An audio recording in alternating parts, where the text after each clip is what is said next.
YouTube की 3 खुफिया settings जो व्यूज बढ़ा देंगी। अस्सलामुअलैकुम दोस्तों, क्या आपकी वीडियोस पर व्यूज नहीं आ रहे? तो आपने YouTube स्टूडियो की ये 3 सेटिंग्स शायद अभी तक ऑन नहीं की।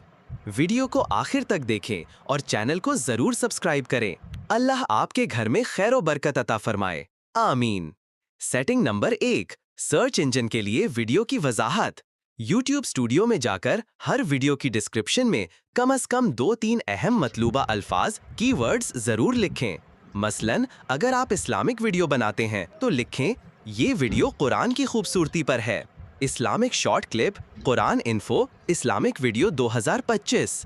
पता चले YouTube आपकी वीडियो को सर्च में दिखाएगा। Setting number 2, tags. Video upload करते वक्त टैग्स जरूर भरें। मिसाल, hashtag Islamic video, hashtag Quran shorts, hashtag कारी नूर। पता चले YouTube आपकी वीडियो को मुतालिका वीडियोस के साथ रेकमेंड करेगा।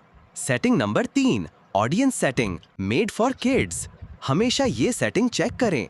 अगर आपकी वीडियो बच्चों के लिए नहीं है तो no, it's not made for kids को सिलेक्ट करें। पता चले तभी आपकी वीडियो पर कम्युनिटी पोस्ट, कार्ड्स और नोटिफिकेशन चलेंगे। अगर ये सेटिंग्स आपने सही से सेट कर लीं तो व्यूज इंशाल्लाह बढ़ेंगे। ऐसी मजीद मुफीद मालूमात के लिए चैनल कारी नूर इन्फो एंड वंडर्स वर्ल्ड को सब्सक्राइब करें। अल्लाह आपके रिस्क, इल्म और घरों में बरकत अता फरमाए। जज़ाकुमुल्लाह खैर।